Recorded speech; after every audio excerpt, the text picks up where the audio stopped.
In today's video, I'm going to teach you how to remove line break on Wix 2025 step by step. We're going to work inside Wix Studio, so start by opening Wix Studio and from your dashboard, click Edit Site to launch the editor.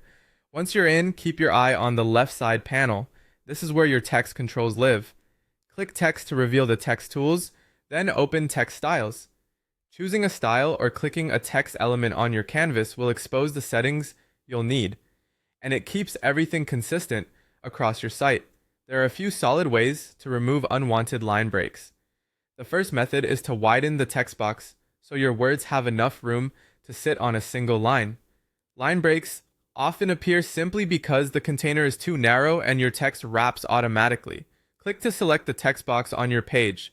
You'll see handles appear around the edges. Drag the side handles outward to make the box wider. As you expand the width, watch your text reflow in real time. If the line snaps back together, you've found the right width. Try to keep the box aligned with your layout grid and avoid stretching it beyond nearby margins to maintain a clean, balanced design.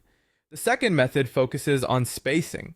Sometimes what looks like a line break is actually extra space between lines or paragraphs.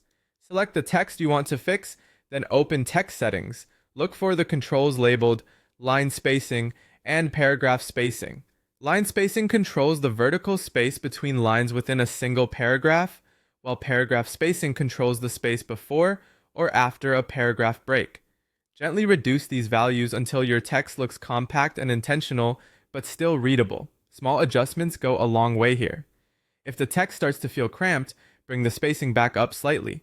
Once you're happy, consider applying these settings to the relevant text style so your headings and paragraphs stay consistent across your site. A couple of quick pointers as you work. If widening the text box doesn't change anything, double check that you're editing the correct text element and not a locked or hidden layer. Also, if your text includes manual hard returns, remove those by placing your cursor at the end of the line and pressing delete to pull the next line up. Finally, keep an eye on overall legibility. The goal is to remove unintended breaks while preserving clear spacing and a professional rhythm. That's it. Use width to control wrapping and fine-tune spacing to eliminate those stubborn breaks. You'll have clean, continuous lines in no time.